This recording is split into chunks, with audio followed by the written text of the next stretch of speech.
तर मंडळी, आपण आपल्या रिसेंट कोकण टूरमध्ये भेट दिली होती रत्नागिरीमधील प्रसिद्ध अशा तीर्थक्षेत्राला, की जे आहे मार्लेश्वर. रत्नागिरीमधील संगमेश्वर तालुक्यातील मारळ या गावी हे तीर्थक्षेत्र निसर्गाच्या सानिध्यामध्ये वसलेलं आहे व इथे तुम्ही रत्नागिरी रेल्वे स्टेशन किंवा संगमेश्वर रेल्वे स्टेशन इथून देवरुख मार्गे पोहोचू शकता.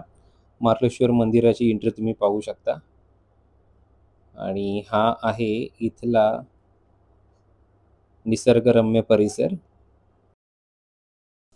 सर्वप्रथम आपण या हॉटेल गुरुकृपा व साईराज कोल्ड्रिंक्स येथे पोटभर ब्रेकफास्ट केला आणि थोड्याच वेळामध्ये आपण या पायऱ्या चढायला सुरुवात केली. या अशा वाटेने तुम्हाला वरती जायचं आहे.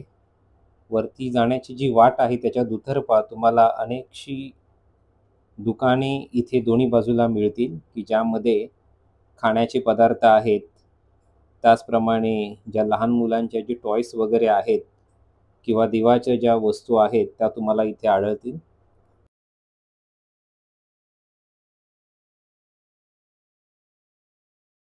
व वरती पोचताच सर्वप्रथम आपण गुफेमध्ये जाऊन शिवलिंगाचं दर्शन घेतलं. या गुफेच्या जवळच तुम्हाला 12 महिने वाहणारा धारेश्वर धबधबा पाहायला मिळेल. मकर संक्रांतीला फार मोठा उत्सव असतो व मार्लेश्वर यात्रा असते व याच दिवशी श्रीदेव मार्लेश्वर व गिरिजादेवी यांचा विवाह सोहळा संपन्न होतो. त्याचप्रमाणे महाशिवरात्रीला देखील येथे यात्रा असते.